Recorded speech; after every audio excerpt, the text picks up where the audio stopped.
Hello guys, na bon chawin ni khupa. Tu di hin welcome back na ki bol ki do hitin video long tu sim jong kan selo na so tan tu ni khu hit Q&A so ta kana do ho chu tu ni na kai Q&A ho chu ka hin don bu te tai na. Q&A pat ma song win 60k subscriber I hling ta win nen support now chu kana bon cho chung win ke pa thu kan sejin. Nen support jing lang le tu hin question answer Q&A chu na pan taw te. Ama sa pena ding yang che pu ngam hau hoi lai kho ho ne hi bro si Zoulen kho ho ka hi Saikul subdivision hi tu sim na sei ji ho hi min nan thot ji hei nang in na thum ji ham min in thot jong min ken ka thum jong mai song pi khului official kumizat na hi hitam kum som ni lali ka hitai to hi. Are you married or still single? I'm still biong ji jo jika nai poi Zuli tel sing kumza na hitam lekha na sim na layam uchai jan hiu ham jina nai lo ham kasai tai na kum som le kai jika nai poi I'll go KIPGEN na tu sim sei do hi zat hitam love story na sei ho la hi hoi chi hin lung la to kha pe nam tu sim ka sei do hi 200 300 ho hong hi dei tai na zat chalwang ke pon tu simo he ngai thain tam tai lung tong khamina hoi che pen tam chu ke heta poina na sei do ho lai hoi che par hi sau na sa penam apart sau pen hi ke heta poi zo phale screen en koi tang liter star gol hang na hi na lai le na dong manu limin ta do chiwang chu khunung le ta ta na ho lo len ke je khong sai da mong bung na dong manu na zinu min ipi hiza hoi lai ho ha piti sei ru tam chu ka sei de ka sei lo tha inbox anin dong jing na thangja ho in sunga so pi ula naw za na ne ham chole le kha na sim ham pi na bol jam in sunga hi so pi mi gu ka hi win kanu la ka pa dong dam na lai jin numai ni so pi numai ni ka chunga khan min kanoi chana khan min rang se pasal ka hi ve. Hello guys, welcome back to another to sim na sei hu ngai na sa thoa ken jong ngai ka se ki pa me ngai na sa jin ngai ka se na ke jong ngai ka se ki pa me ngai na sa jin nei si KIPGEN YT channel na ki vet jila hoi na ki sa jiam nge oh my god hoi mo poi na bia kim khong sai in sunga u chai jan hi ham jale mi u pa ni ham in sunga hi u cha mi gup ka hi win mi u pa ka hi ye boy chu nei ske khat vei mi pi mu din hong la mo minute khat ta ba kalam thei boy no pai bana hi dai nu sing seed cái vang do di jong ka boy no hi ngai ka sa wa le ka ki pa ji ge kham sa mi da I'm very thanks. Oh my god, English. Amang khong sai hoi lang ho nei ham Saikul area lang si Zoulen ho ka hi family background na may izat pasal izat say tay na may di pasal li tu sim say hi pidia na hin bol ham tu sim say hi memory ading zong katiin zong le adang nang hota mena hunung le minaga angaya angay no ma angay ding choy hing tu sim say hi pidia nang bol YouTube apat sum na mo pantam izat tam YouTube apat sum kuma pantai azat sa dagi say thei po katidan chu service hi lo jin khavei la romin tin khavei la tamin tin na hi za chu izat ki muham ti chu izat kamu hitam ti chu ajo phakan sai de hey dunghan oi lo big fan bro thank you dunghang poi do tin sanan do thei oi hi candy gun KIPGEN ipedia hi banga hi na o ngai ham ke poi pathin til pi tan de ngai na sa jin ka ke pe nanu le na pa hoina koi zo na ki lo cái hồi này cho mày na cái hồi này cho mày hít cái đồ gặp bạn trả cái lo pui bây giờ bằng xe nó phát ham cái pui cái pe phá này xả chín khả năng đang cái hộ thâu na mình khả năng nó phải thì vang cho cái chăm kim lỗi Lamgoulun sinh son hồi lại hồi này hi ham si Zoulen ho cái hi cho lại cũng gian hi tam cũng som ni là đi cái hi bro cho lại YouTube account sum gian na mu hi tam YouTube account na sum ka mu hi lạc nhiều không vào được tay này lạc nhiều không vào thì ta này vang ra cho năm cái pui ka sei kin nom chu kumzan tam 24 ka hi in December 27 ho kai birthday hi wish me there liogin thank you ning min chong sit lo no hi ka ngai de lung mon mon om jing e la sa jong na thim in na te na ki pa me ko ngai na sa jin la sa on thim henge ka sa thei na na ka sa thei ka thip da wang se khe ta poi go lu po bro love story ho sang in film ngai ta ki cha ta ho hin ha sei de chun ka ti henge kyong ka sei no mena film lang ho hi wanga chu pitia ha cho ai wang cho kan bol zap ji de Zangpu gaming hong lai hon hem si Zoulen ho ka hi ai amina ke ta poi chuan house ki ti ham namin ta I ham bro Kamin ta chu Lamgoulun a hi BT to boy bro who is standing behind you YouTube community ading nu chu ti dan hin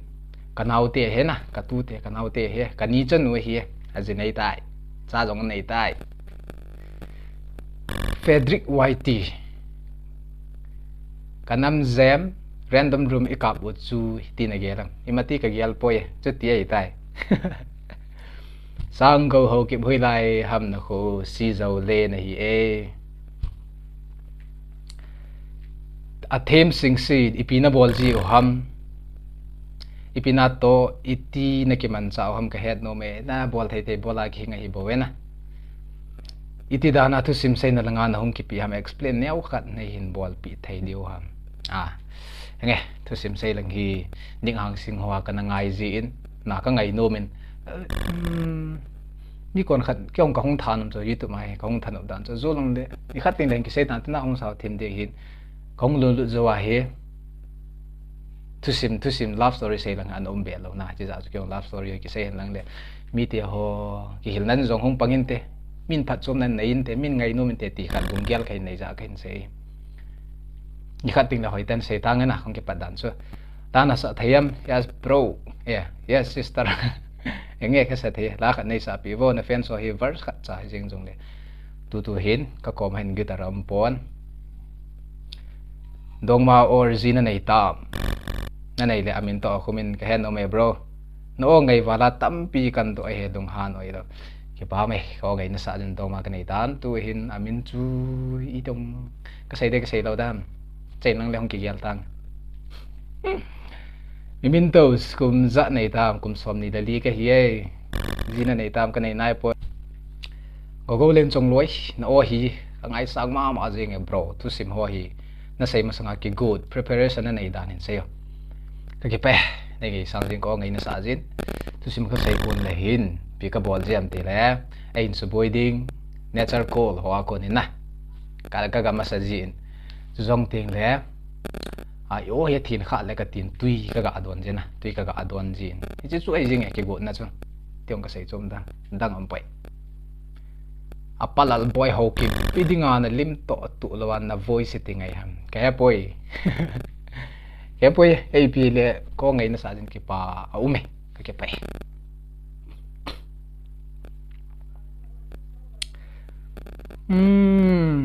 Kim Flower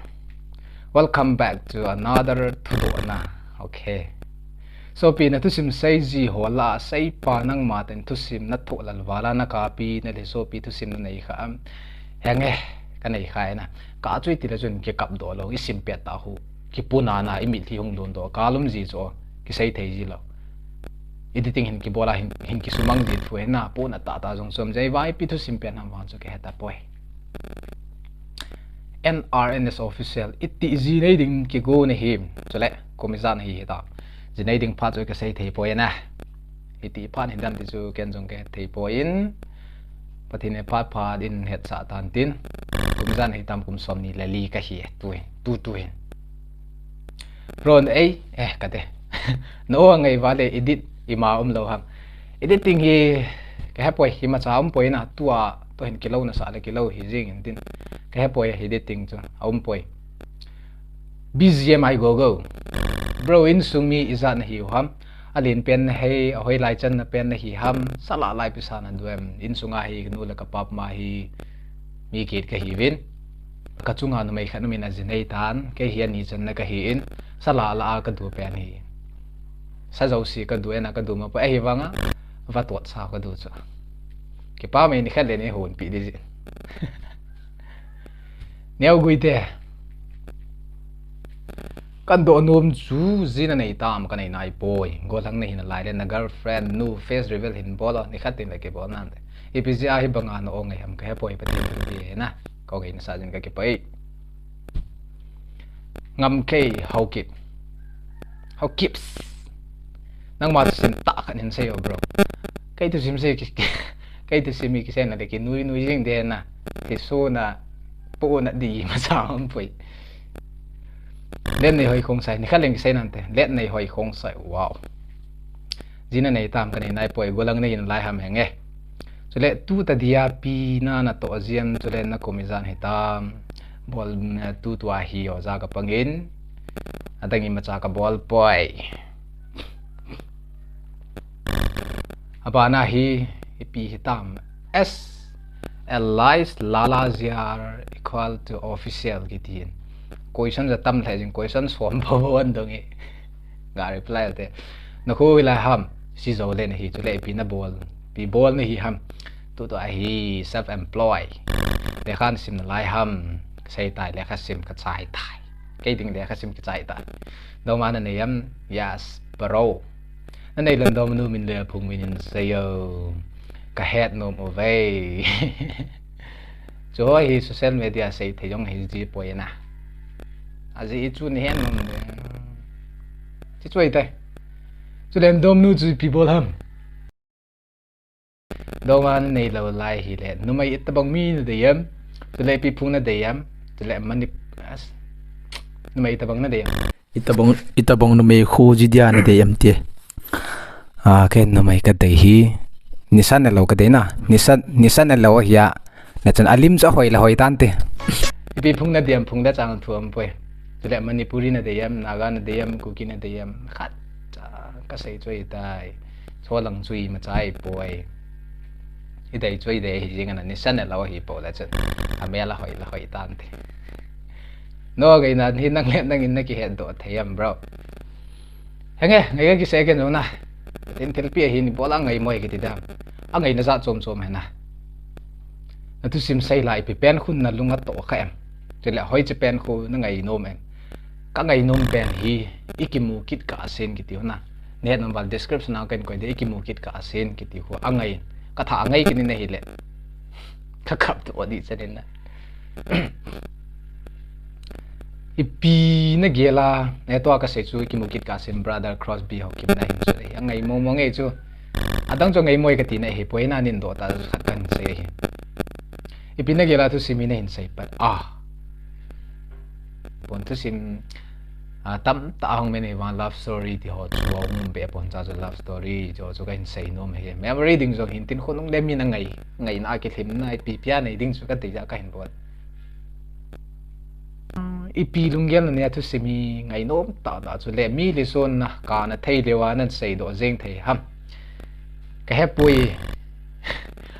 tu simi na pui na nui ne thei le kui ma kam lo de na pu na ta tu sim a ji ho na pu hin tit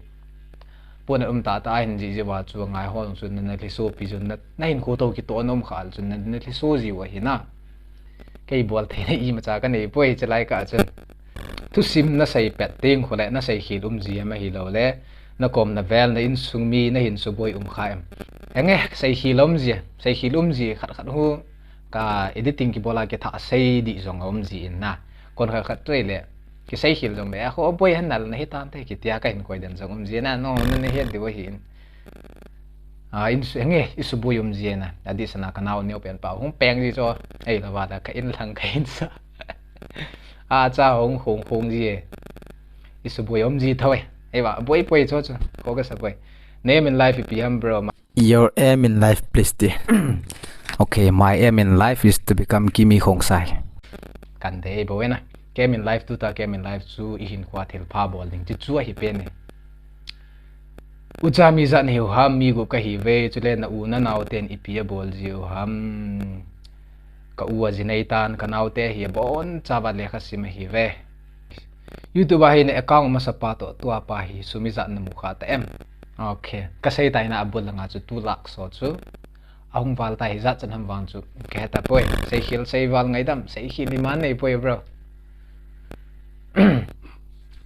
Mr. Arvin Simte gang chal chla ka hin don be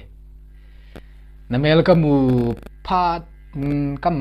namel ka mu pat na he ti dan he my big and greatness channel which I love to watch and subscribe. Thank you very much. I really appreciate. Chichin vai pay imazong na dong pong e no he to sim say na ding o mong he to sim iti ngai zong le o voice in zong apose me nang o wang he kilo mong e hung machal jing om bro George ka ki pa ena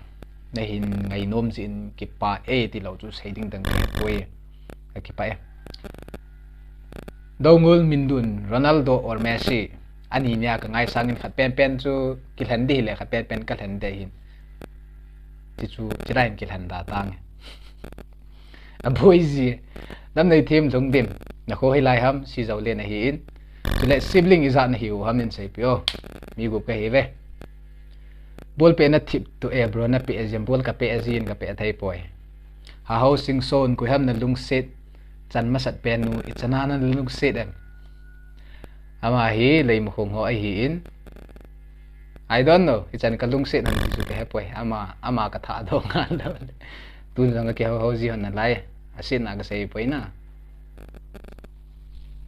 khen nu lang ki ho moi poi ti chu ka ase boy mi min gang te official itia ko na YouTube nan ki hon tam sumizat tabang na mu do atam YouTube ko na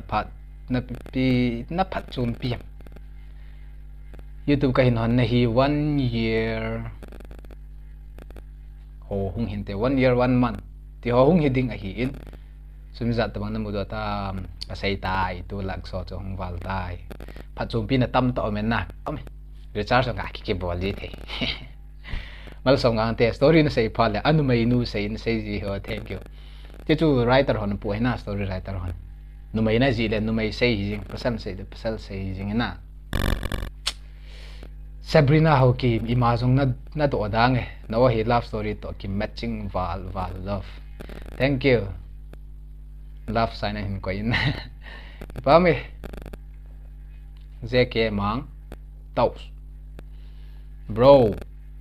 hichelam panglung hian nan nei thei hi kuya ko na male nang ma machama na hin ki won ham tu si mi tam ta ngai nom dinga na hin bolo ji hoi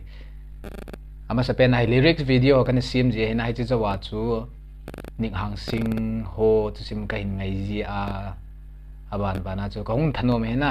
kong thanomin cha chu kong ki pat ai jing live in Manipur bro hoi na kisam henge thank you paumin khong sai na ko ma ding chu koi ham na jinei ta ka ko ma ding chu community a cho se hi in kanau ka tu ti hin ji nei ta na jinei tam ke nei nai poi kum zat bel nei tam kum som ni le li ka hi in lai hon hi ham si Zoulen ho ka hi a Saikul subdivision na contact a community na CFM tribal relics please ka hepoi koi ne ka hepoi kim ngai hoi tung nu ipidia hi bang lo ma na o chu ti ngai ham ka hepoi pathin thil pe hi nila hung hi le na tu sim sei ho ngai lovin kom thei po he ke pe nin gel do ji hung ma chal jingo thank you ka ngai sang pen George love you too ka pa e YFCST cookie bro hui lai ho ni ham na mini pi ham anal mo ne na chu Zoulen ho ka hi in Kamin to George mimin ho kip brother na tu sim sei hi ha na sa em nom na sa em suna na sei ji ham zana na sei ji ham anup na kan umin aha na kalumin sun jong le ka sei ji in jan jong le ka sei ji phat hit chat timing ka nei poi tu sim ngai ta in sei ji ngo nge kan sei jing ding hi nong ki ngai wa nong gui lun ji wa tu sim ngai ji de nangon na pu we ken ka ke sei pa ken ka pu poi na fen jong na ki thu pi jing na ve ka ki pa e tu do ka nei thei jin pathin na pi nang ho hung ma chal jing thanks khong ma chal jing ding hi in ho support na sa da nong jong nei support jing a bit Vinmar donga fresh that jing e bro thank you go now koi hamo ka he ka hi ke poi kyong ke nang này ha nghe cái đàn này cô dùng là pick nom gì bồi cái bồi na cô là phát ra cái pick nom gì đâu hè anh dù khai về là cái lung hang đó gì cho mi xây sử dụng gì ra cô cái màu pick nom gì bồi na lung hang gì hè xây gun kin quay te footballer Sebastian Zoulen này gì nghe footballer là chân cái bao mày team nan te bao khu hang anu nga ding nu chu ia ti le alu ka na kal ha mina hi lo na gel di za chuna mina dong manu na ti mi te wang kanau nu e boy question za ngom di za ka kal lai uchiha obito itia pat na ki pan ham youtube mi ka poi ti chan august in te 2021 august sung hi da ne ching boy goi te we lai hon hi ham si Zoulen ho ka hi ai tele epipen na bol ji ham lai study or graduate tu ta hi ma cha boy cái ding le kha se me ke chai tai hal boy gin back wo production welcome back hung ki le thai ke ta boy next nun ki tha ngai kin ding in nan so le ip na say dem next ho na ngai gm la na ngai gm tu to hi dong ma ka nei phanin x ho thu chu x is x ai tai na next ho na ngai gm la na ngai gm ani nin ka ngai ji nun lui ngai lo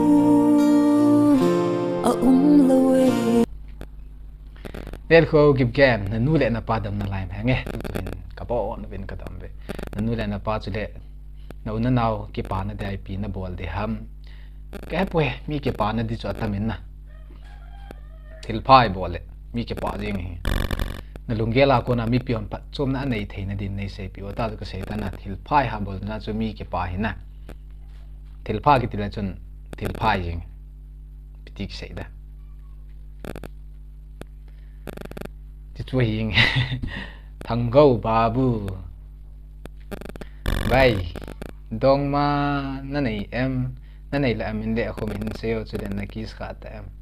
no cái tin đàn chú nghe cái này ai vang chú em nó không mình thì họ chú cái say thấy đâu hi in social media post lên lên chú bui na sata khát đấy không gì này là ký khát em no trong sara này sale na ohin kalung thì mất tông khắp bên này kibera bro ka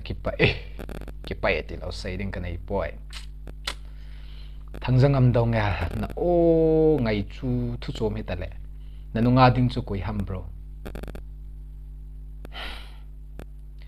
aungom kin la kan skip dei tai ka tu te ka naw te ye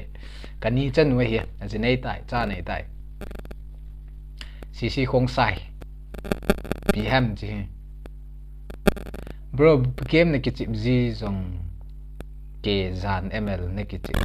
id ne hin thum da next video please id mobile legend id 16019168 sasar 123 ho kip nanunga chu koi ham kanao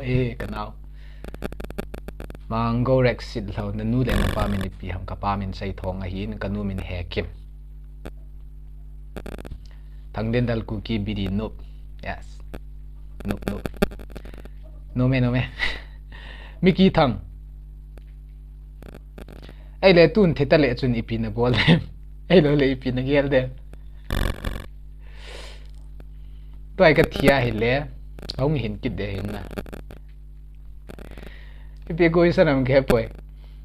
theta le chun ipi na bol dem I don't know lal neo YouTube channel bro GK George KIPGEN love story ngan na hin say in nang do man nei lo ham na nei le nang ni to sim khat bai be hin say ki say na lo da na ni het le lo thei lo cha tu simana say to nang hin kho man dan ki to hinam het no mo me your love story versus tu sim ni kha den ki say nan te na nga je min kan say hin tin ting thiên kim vai pay high school ada le kha thim pen classmate na first love ko ihab kitile daw ma ka nei khap poi tikiri na tin na far crush nuin se nang ne nang ngam kuki tu sim na sai na ahi one na po na jana le so na le na ka na umjingam hengi omji ka na wang chum poi ka le so na omji na tu sim na sai na ahi mi to na kin na akha ki boi khaji chu tiran chu min angai ka tiran chu hi ti hin sei ji man na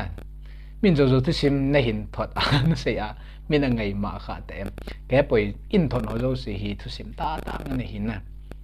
nghe mi to ki bui na jong am ji tai ji chu sei da tan ti kalung hong hang do goi tung set tai nin don bu no kan sei dam bro sei da tan te in thon ji ho lung hang do do he na MK Robot PM chi phal nei lhing kim gen pia ti la hi banga hi o ngai na hi ham mel jong hoi ki thank you mit ching e mit ching ne ke poi pathin thil pi he na pathin in ngai he na tia ki ngai jing he na ka ke pa e pidia na hi ti hoi mo ham bro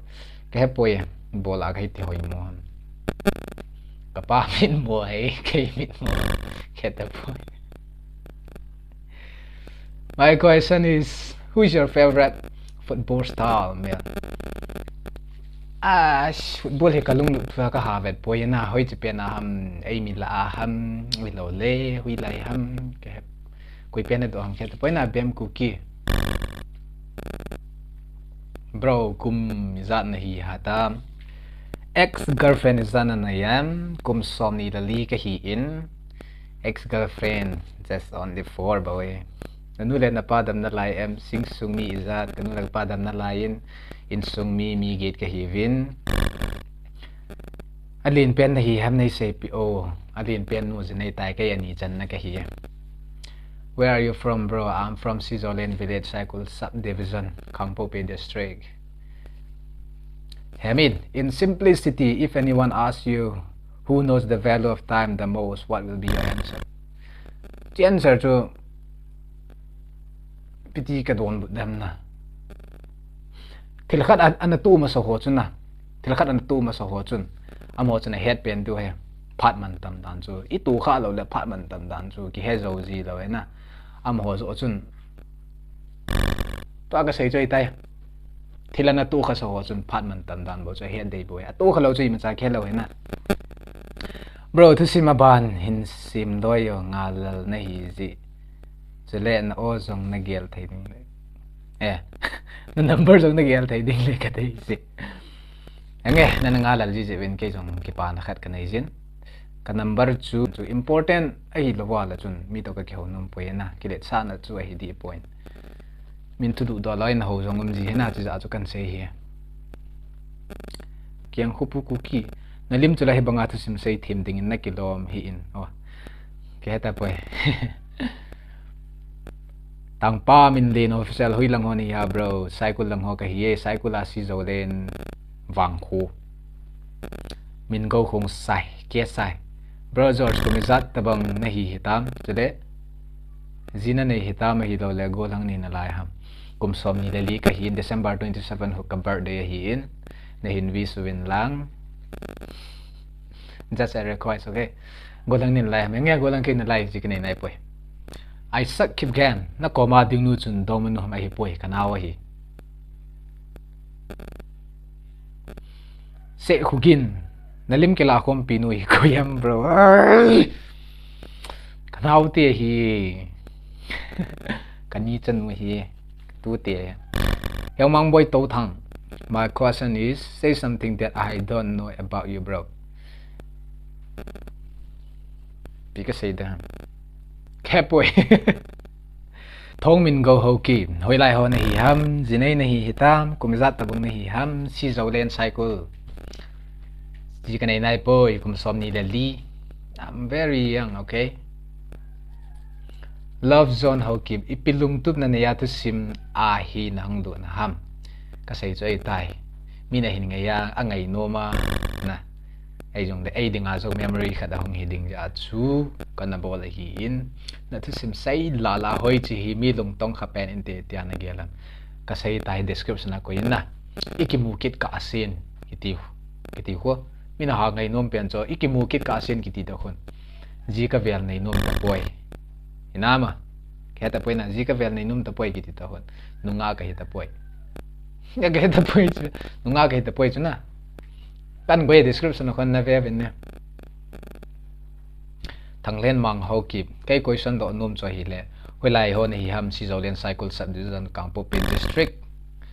tu sim sei hi itia pat na hin pada hi banga na thim ham tu 2021 August chu hi tai ibo lai ba na thim ham ke poi na thim nei sa jiwen ka ki pa e ghost love story langhin sei ji o na sei khate hi ngai chat o me love story tela tu sim nang hi ka sei nom cha hi wanga chu ki hil na thei hwa pangbe se lo dham ka tiana ka hin nga hi e gomang bai te na o hi no len na mel hi akilom hi be I have no comment for that chiching kang te love story na sei phalen na o hi ka feel thei ji in lungset chom chom je adang na sei sang in ngai nom je ka ki pa e now how kip na min lingi piham bro Lamgoulun chule na pu na min lo pa min ipiham he no ve lukhulam he lukhulam Mary ho kim na rong manu ka he no ve gor ka daw manu chu ka ki ngai pi chi chua yeng ngambom ku kian be ke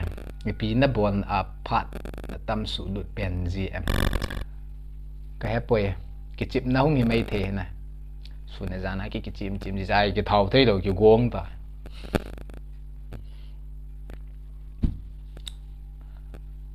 lungsit lhem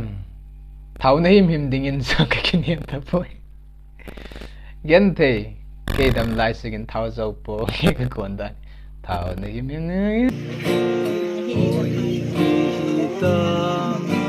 ka go dan hi thau na him so ka ki nem ta po gen the dam lai sigin thau zo po nge ka gon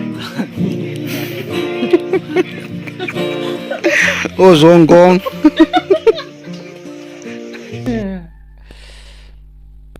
asim KIPGEN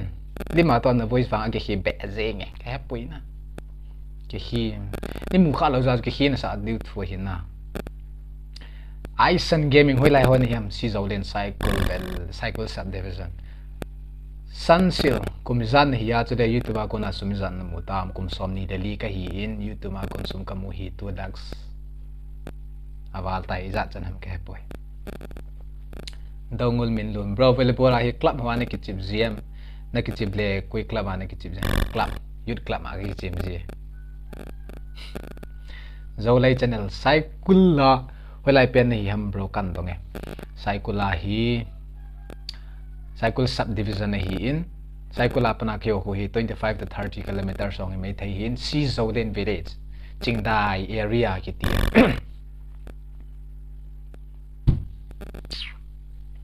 a boys lungdim na YouTube in kahen no me bro chule na favorite player Messi or Ronaldo ipi na YouTube in kahen no me chu ipi ki sai nam khata poina favorite player Messi Ronaldo ani in kadain ai wan chu khat pen chu ki kil handi hen nang le khat kal handi a hin ki ol han tang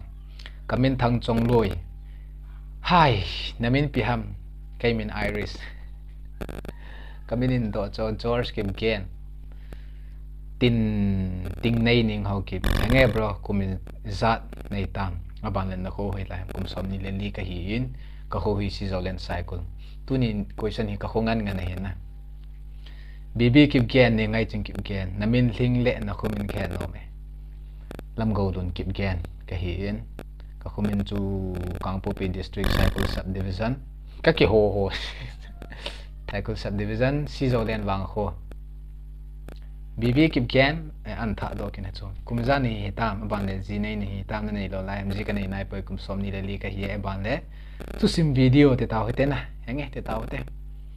i zan le bo na sim jam le na on kum kitile sun hen ni ti jong le na sim jam chele ha em no mem na aha na kan jong jin henge aha e anup na kan jong ji in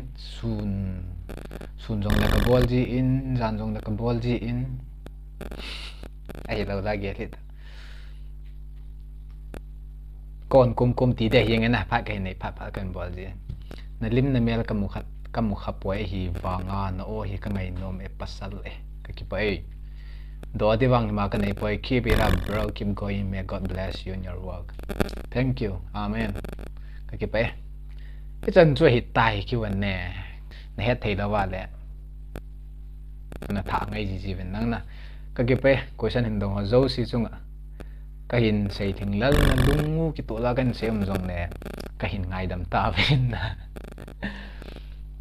ban ban jong de do dim na lai jong le hin sei vin lang ki wan ni tha bol ji theo he kya ki mu tu to go ma hin bol ji theo hin ki wan ne ama sapen ki bon na hi chan cho hi tai hin be ho zo si chung ki pa thu ken se hin dong ho zo si chung a jong ki pa thu ken se nei na support jing vin ti cho chai na kan se hi ka ki pai